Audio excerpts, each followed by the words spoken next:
नमस्कार प्यारे बच्चों, कैसे हो आप। मैं शीतल शर्मा, आपकी हिंदी की अध्यापिका, आज आपके समक्ष उपस्थित हुई हूँ आपकी पाठ्य पुस्तक पुष्प भाग 3 का एक नया अध्याय लेकर। इस पाठ का नाम है प्रेमचंद। जैसा कि आप मेरे पीछे देख पा रहे हो, ये चित्र है हिंदी के प्रसिद्ध साहित्यकार मुंशी प्रेमचंद जी का। तो बच्चों, पाठ शुरू करने से पहले मैं आपको बता दूं, ये एक जीवनी है। अब जीवनी क्या होती है? किसी वास्तविक व्यक्ति, अर्थात जो व्यक्ति काल्पनिक नहीं है, वास्तविक है, वो है व्यक्ति, उसके जीवन का विस्तृत और क्रमबद्ध विवरण होता है। जीवनी में क्या होता है? किसी वास्तविक व्यक्ति के जीवन का विस्तृत वर्णन, अर्थात उसके जीवन की पूरी जानकारी क्रमबद्ध तरीके, क्रमबद्ध अर्थात पहले उनका बचपन, फिर उनका यौवन, फिर उनका बुढ़ापा और अंत में उनकी मृत्यु, पूरा क्रमबद्ध तरीके से इसमें विवरण होता है। इसमें व्यक्ति के जन्म से लेकर मृत्यु तक की घटनाओं को, संघर्षों को, उनके उपलब्धियों को और व्यक्तित्व का यथार्थपूर्ण वर्णन इसमें रहता है। ये केवल घटनाओं का संग्रह नहीं है, उस व्यक्ति के जीवन में हुई घटनाओं का ही संग्रह नहीं है, बल्कि पाठकों को प्रेरित करने वाले, पाठकों को प्रेरित करने के लिए एक सशक्त वर्णन किया जाता है। ठीक है बच्चों, तो जो हिंदी साहित्य की प्रथम जीवनी लिखी गई थी उसका नाम था दयानंद दिग्विजय। ठीक है, हिंदी साहित्य की प्रथम जीवनी का नाम था दयानंद दिग्विजय, जो कि गोपाल शर्मा शास्त्री जी द्वारा कृत है, उन्होंने लिखी है। तो बच्चों, आज का जो पाठ है, उस पाठ में मुंशी प्रेमचंद जी की जीवनी का वर्णन है, जिसमें उनका जीवन परिचय है। क्रमबद्ध तरीके से बताया ना आपको, पहले उनका जीवन परिचय आएगा, फिर उनका बचपन का संघर्ष आएगा, उनकी कष्टमय यौवन दिखाया जाएगा, साहित्यिक उपलब्धियां उनकी गिनाई जाएंगी और अंत में उनका जो मृत्यु का जो विवरण है वो दिया जाएगा। ठीक है बच्चों, तो ये हैं हमारे मुंशी प्रेमचंद जी, हिंदी साहित्य के प्रसिद्ध उपन्यासकार। तो आइए बच्चों, चलते हैं उनकी जीवनी की ओर, जानते हैं उनके जीवन के बारे में। चलिए शुरू करते हैं बच्चों। जैसा कि ये पाठ जो है वो थोड़ा बड़ा है, ये पाठ बहुत ही विस्तृत है, तो इस पाठ की 2 वीडियोस बनाई जाएंगी, जिसमें से आज हमारी पहली वीडियो रहेगी। तो चलिए बच्चों, शुरू करते हैं। प्रेमचंद। घनी गोरी सूरत, घनी भौहें, छोटी छोटी आंखें, नुकीली नाक, बड़ी बड़ी और गुच्छी हुई विरल मूंछों वाला ये मुस्कुराता चेहरा किसका है? जो पिक्चर आपने अभी देखी, जो चित्र आपने अभी देखा, ये उसके बारे में बात कर रहे हैं। ये चेहरा प्रेमचंद का है। लगता है अभी हंसने वाले हैं, लगता है अभी जोरों के कह कहे लगाएंगे। कह कहे कहे मतलब जोर जोर से ढाके मार मार के हंसना, हा हा हा हा। ठीक है, वाराणसी से 6 किलोमीटर दूर लम्ही में शनिवार 31 जुलाई सन 1980 को धनपत राय का जन्म हुआ। अब बच्चों, यहाँ पर आपको परेशान नहीं होना है कि बात तो हम प्रेमचंद जी की कर रहे हैं, ये धनपत कौन आ गया? तो मैं आपको पहले ही बता देती हूँ बच्चों, मुंशी प्रेमचंद जी का असली नाम जो था वो धनपत राय था। उनके माता पिता ने जो नाम उनको दिया था वो धनपत राय था। अब यहाँ पर लेखक जो है उन्हीं के जन्म की बात कर रहे हैं। कहाँ हुआ था उनका जन्म? लम्ही, वाराणसी से 6 किलोमीटर दूर लम्ही में शनिवार 31 जुलाई सन 1880 को धनपत राय का जन्म हुआ। माँ बाप ने नाम रखा था धनपत। चाचा लाड प्यार में नवाब कहते थे। बच्चों, जो चीजें मैं जिन पंक्तियों को मैं रेखांकित कर रही हूँ उनको आपने बड़े ध्यान से समझना है और अपने दिमाग में बिठाना है, क्योंकि आगे प्रश्न उत्तर में यही चीजें पूछी जाएंगी। ठीक है, जन्म, पहले तो जन्म को अच्छे से जान लीजिए। शनिवार 31 जुलाई 1880 को धनपत राय का जन्म हुआ। प्रेमचंद जी का असली नाम क्या था? धनपत राय, जो उनके माँ बाप ने उनको दिया था। लेकिन लाड प्यार में उनके चाचा जी जो थे वो उनको क्या कह के पुकारते थे? नवाब। पिता का नाम था अजायब राय। ठीक है। डाकखाने में किसी किरानी में किरानी थे। अब पोस्ट ऑफिस में, डाकखाना पोस्ट ऑफिस में वो किरानी का काम करते थे। इसी से लोग उन्हें मुंशी अजायब लाल कहा करते। अब वहां पर मुनीम टाइप का काम करते, मुनीम जिनको हम आज इंग्लिश की लैंग्वेज में उनको अकाउंटेंट बोलता था, जो पैसों के लेन देन का हिसाब किताब करते थे। तो उस समय उनके पिताजी जो थे वो डाकखाने में यही काम करते थे, तो उन्हें मुंशी अजायब लाल कहा जाता था। माता का नाम था आनंदी। तो बच्चों आपने ये चीजें बिल्कुल अच्छे से समझनी है और याद रखनी है। प्रेमचंद जी के पिताजी का नाम था मुंशी अजायब लाल और माता जी का नाम था आनंदी। अक्सर बीमार रहती, पिता को दवा दारू से फुर्सत नहीं मिलती थी। अब देखिए उनका बचपन जो है वो, बचपन में जो उनको परेशानियों का सामना करना पड़ रहा था वो अभी शुरू हो गई है। क्या कि उनकी माताजी जो थी वो अक्सर बीमार रहती थी और पिताजी जो थे वो उनकी दवा और उनकी हिमायत करने में ही लगे रहते थे। उनको या अपनी नौकरी या घर आकर अपनी बीमार पत्नी की देखभाल जो थी वो करते थे। तो प्रेमचंद जी का जो बचपन था वो थोड़ा कष्टमय स्थिति में था। धनपत 7 वर्ष का ही था कि माँ चल बसी। अब बच्चों देखो 7 वर्ष अर्थात 7 साल की उम्र के थे तो इनकी माता जी का देहांत हो गया। माँ के बिछोह अर्थात माँ से बिछुड़ने का गम धनपत के बचपन का सारा रस सोख लिया। ये बहुत ही दुखद बात है बच्चों कि जिन बच्चों की सर से बचपन में ही माँ या बाप का साया चला जाता है तो उनका बचपन जो है वो बचपन नहीं रहता, अर्थात वो अपने बचपन को अच्छे से जी नहीं पाते।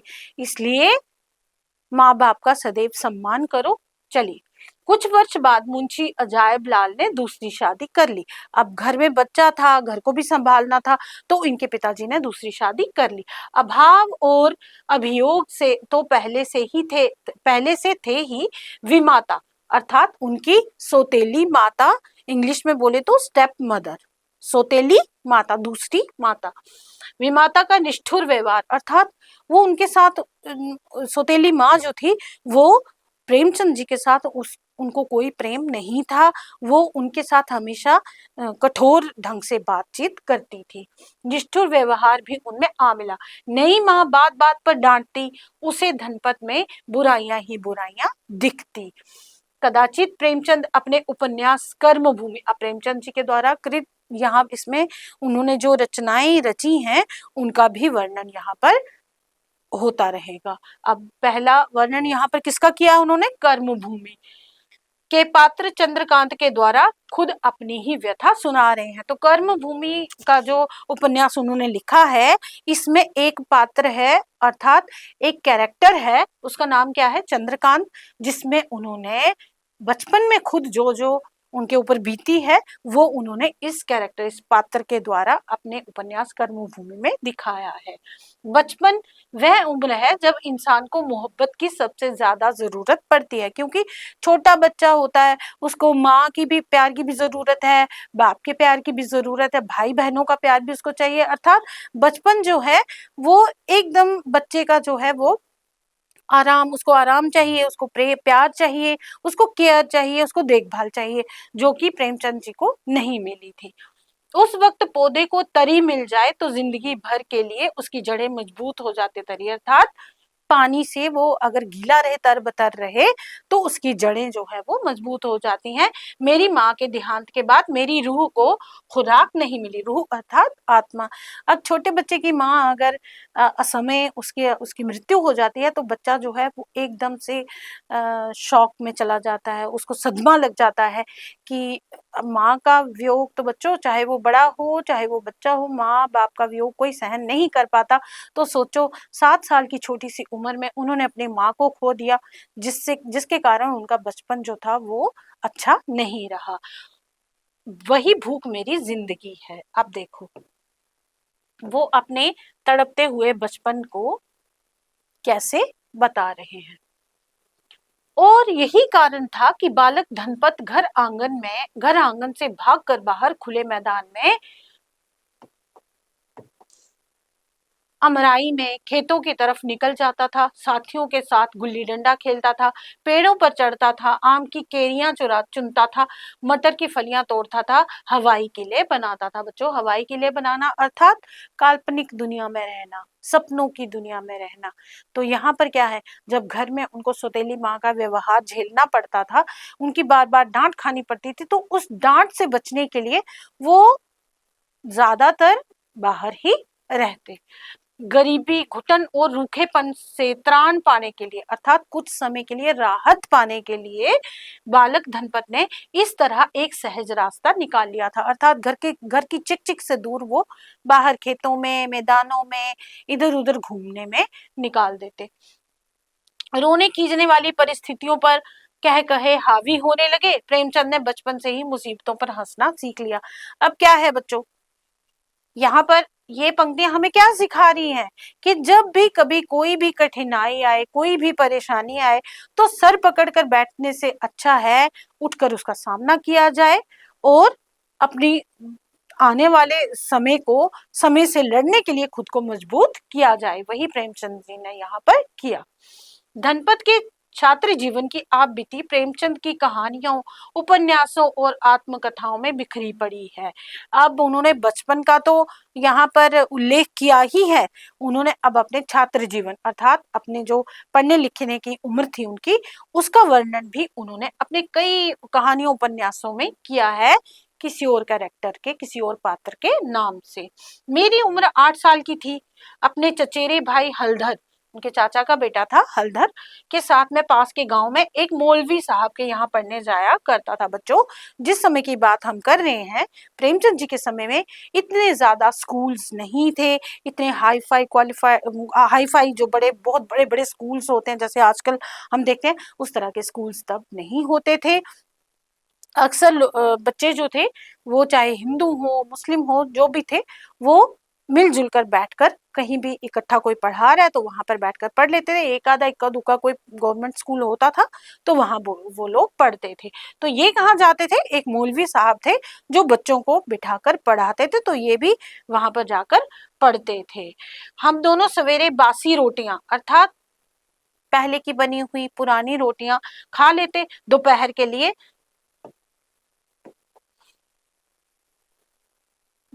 के लिए मटर और जौ का चबेना लेकर चल देते। ठीक है, बासी रोटियां खाकर और थोड़ा सा भुने चने या कुछ भी इस तरह का लेकर वो घर से निकल जाते।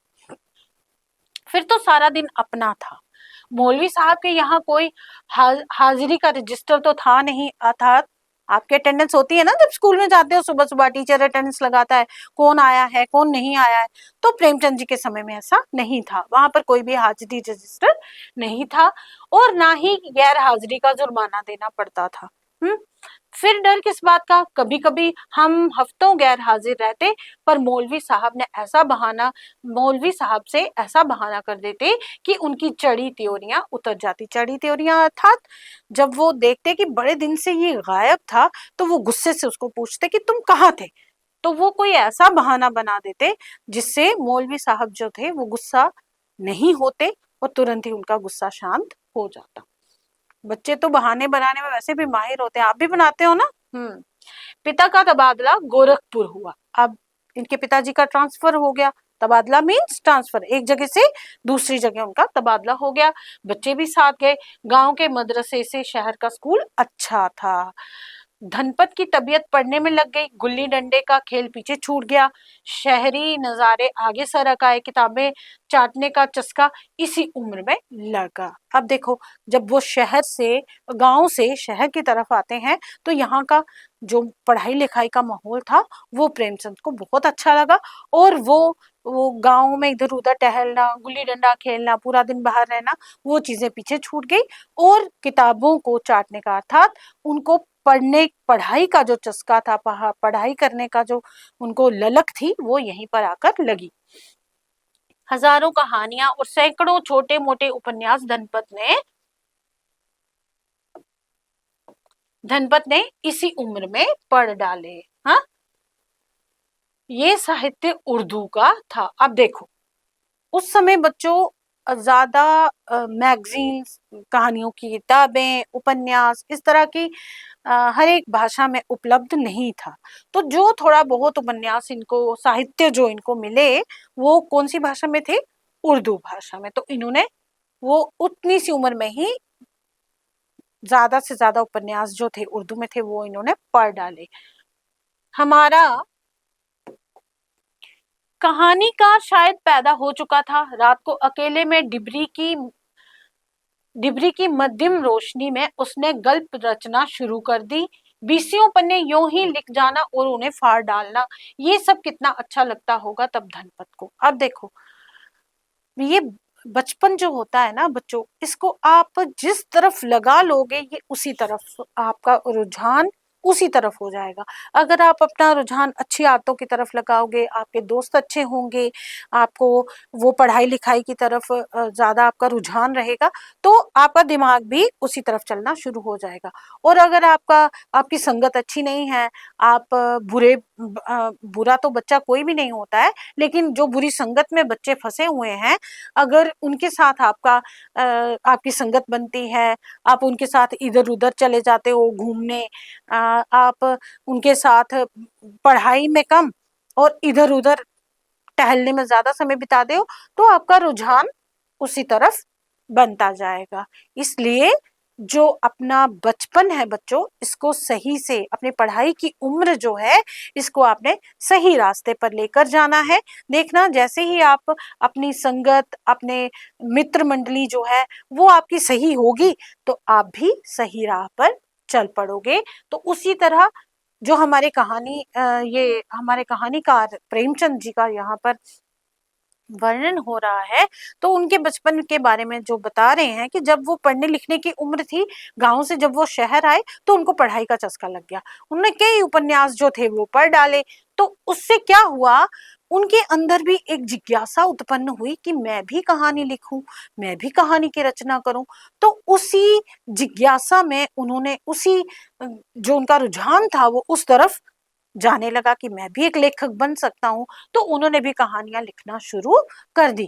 कई पेज उन्होंने लिखे, फिर फाड़े, फिर लिखे, फिर फाड़े। तो इसी तरह प्रेमचंद जी जो उपन्यासकार थे, साहित्य के इतने महान उपन्यासकार थे, उनका जन्म हुआ। जन्म तो उनका पहले का हुआ था, लेकिन जो साहित्यकार थे उनका जन्म जो था वो अब शुरू हुआ है। ठीक है। उन्हीं दिनों, अब देखो, उन्हीं दिनों माता पिता ने शादी करवा दी। अब बच्चों, आजकल तो ये कानूनन बहुत ही बड़ा जुर्म माना जाता है छोटे बच्चों की शादी करना, बाल विवाह, है ना, जानते हो ना आप। उस समय जो था, लड़कों की छोटी उम्र में, लड़कियों की छोटी उम्र में ही शादी कर दी जाती थी। उसी तरह प्रेमचंद जी की भी शादी जो थी वो छोटी उम्र, अभी वो पढ़ ही रहे थे, तो उनका विवाह करवा दिया। निश्चय ही उसमें सौतेली माँ की भी राय रही होगी। अब सौतेली माँ थी तो उनका यही था कि शादी करवाओ और पीछा छूटे इससे, इसी तरह की भावना कुछ रही होगी, तभी इतनी छोटी सी उम्र में, पढ़ाई लिखाई की उम्र में उनकी शादी करवा दी। जो लड़की धनपत के लिए चुनी गई थी वह धनपत को कभी पसंद नहीं आई। ठीक है। पुत्र के पांव में अष्ट धातु की बेड़ियां डालकर मुंशी अजायब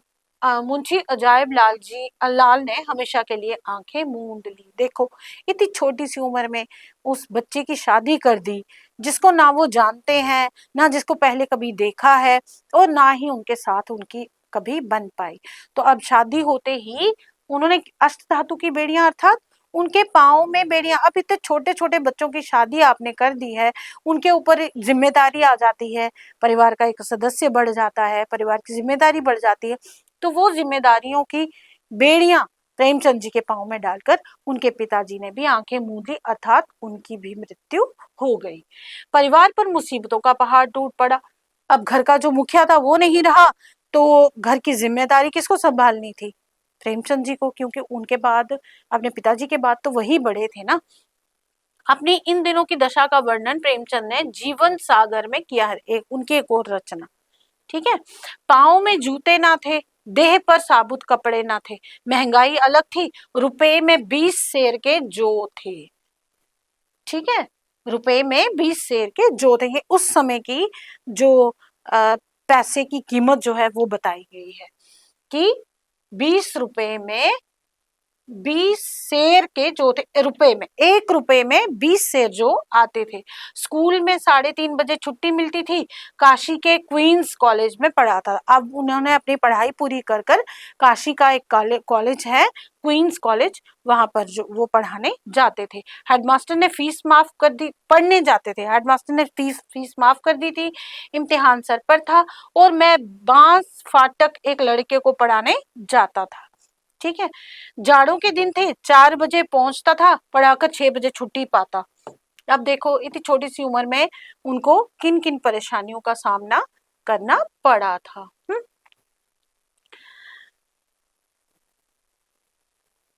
जाड़े के दिन थे, 4 बजे पहुंचता था, पढ़ाकर 6 बजे छुट्टी पाता। वहां से मेरा घर देहात में 8 किलोमीटर पर था। जहां जिस लड़के को पढ़ाने जाते थे वहां से 8 किलोमीटर दूर इनका घर था। तेज चलने पर भी 8 बजे से पहले घर ना पहुंच पाता। प्रातः काल 8 बजे फिर घर से चलना पड़ता था। कभी वक्त पर स्कूल ना पहुंचता। रात को खाना खाकर कुप्पी के सामने पढ़ने बैठता। कुप्पी अर्थात वो लैंप देखी है आपने, जो जिसमें तेल डालते हैं, मिट्टी का दिया सलाई जिसको हम बोलते हैं, ठीक है, उसकी रोशनी में ये पढ़ते थे। और ना जाने कब सो जाता, फिर से हिम्मत बांधे रहता, लेकिन इन्होंने हिम्मत नहीं छोड़ी। गरीबी, पिता की मृत्यु, खर्च में बढ़ती, असामान्य परिश्रम, कुप्पी के सामने बैठकर रात की पढ़ाई। देखो उनका जो जीवन था बच्चों, जीवन तो बचपन तो था ही, आगे जो छात्र जीवन था वो भी बहुत ही मुसीबतों से भरा हुआ था। तो बच्चों यहाँ तक आज हम इस वीडियो को यहीं तक रखते हैं। आगे हम वीडियो जो दूसरी बनाएंगे उसमें इसको पुनः हम शुरू करेंगे यहीं से। तो आशा है आपको ये पाठ अच्छे से समझ में आया होगा। मैं उम्मीद करती हूँ कि आपने इसको अच्छे से समझा होगा। इसके बाद बच्चों इसको पुनः हम शुरू करेंगे अगली वीडियो में। तब तक के लिए मैं शीतल शर्मा लेती हूँ आपसे आज्ञा। नमस्कार।